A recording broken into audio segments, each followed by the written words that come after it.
about Nigeria. Okay, so we're going to be talking about the Nigerian defense, and the Nigerian defense right now is all at sea.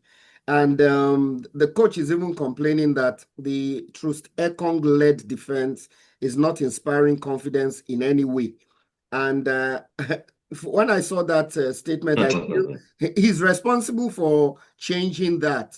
So he He should should build a new he should take a defense. He look. should build He a should new take a look defense. at the mirror and find out who exactly is to blame, because the buck stops at his table as the coach. He has to rejig that defense and make it more formidable, and so that that defense stops making calamitous errors like they've been doing, basically. Yeah, what are your thoughts, Mr. Warif? Well, one thing about football is like soldier go, soldier come, barrack remain. Now, what I would say is that you should know, as a coach or the manager of the team, you should know that those set of players or the defense, that is complaining about, is a selection of another manager, not his. So what he should do, he should try to build up his own team. It cannot be automatic, gradually, and he should.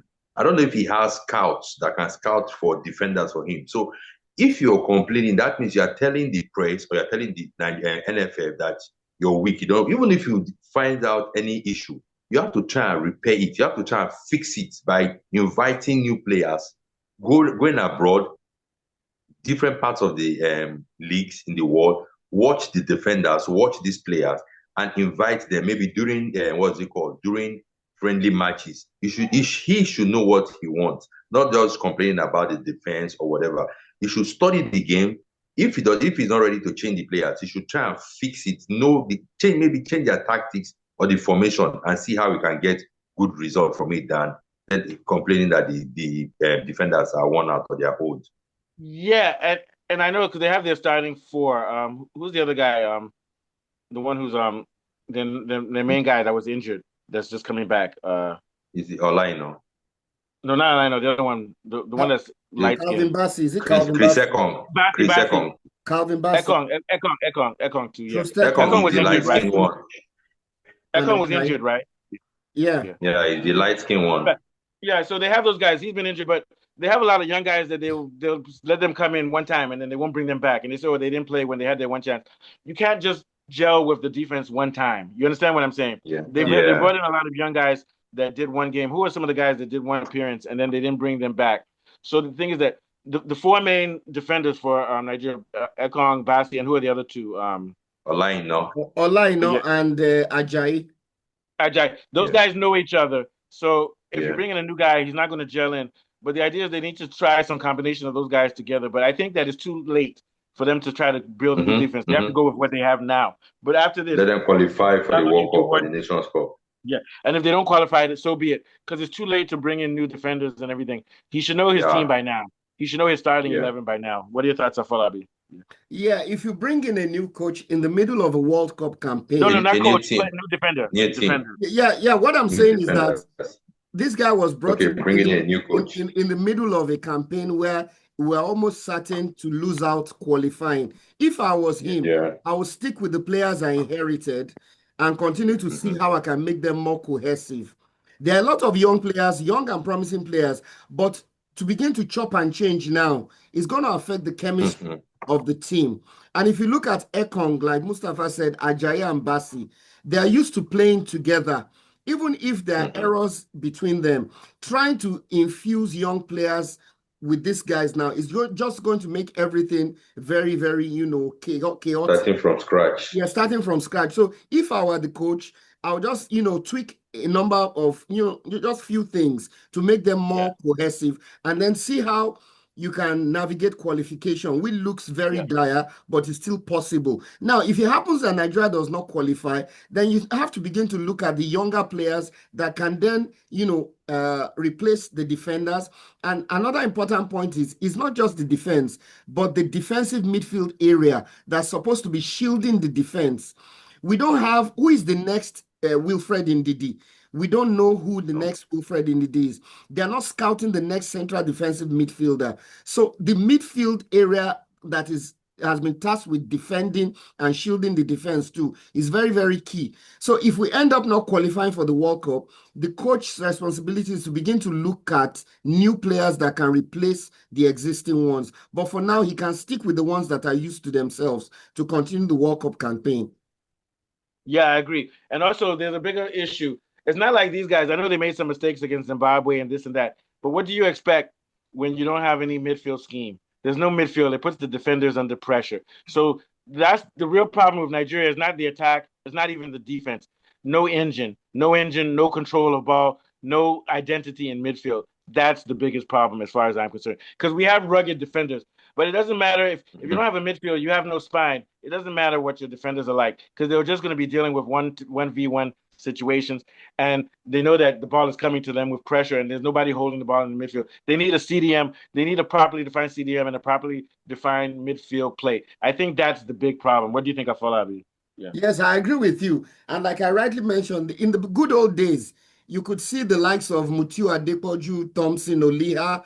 All of a sudden, we go to France 98 and they bring in Sunday Olise, and there's a breath of fresh air, and the defensive midfield area looks very rejuvenated. So we need to begin to look at the next players to replace the likes of Wilfred Ndidi, who has not been so consistent for Leicester because of injury and age. And another thing is that we need to understand that some of these our feeder competitions under 20, under 16, in years past, it's the players that graduate from the under 16 and under 20 that eventually fill in the spaces that are vacated by these old and aging players. There appears to be a disconnect between the under 20 and the Super Eagles. So I don't know why that is. If we can find some of these gems, either there's no systemization. There's no systemization, exactly. So there's a natural graduation. If you look at some of the South American teams, Argentina, Brazil, there's a natural graduation from the 20s. I'll tell you, to the senior even today, here's what I believe. Even if tomorrow you said we're only going to choose players from the Nigerian league, I'm not saying that's the best team. You know what they say in life? They say it's better to make a bad decision than to make no decision. So let's say they said all of our players come from the Nigerian league, and you say these 30 guys from the league are our team, and we're going to play for 4 years. They'll still do well. You get my point? Sure. They may not do as well as if they have guys from Europe. I'm not saying that's what they should do, but what they need to do is define who their squad is, and then anybody else who wants to join needs to fight. Choose some players from the Nigerian league, then choose the foreigners that you have in the foreign leagues that you have, and say this is our team. Win or lose, this is our team.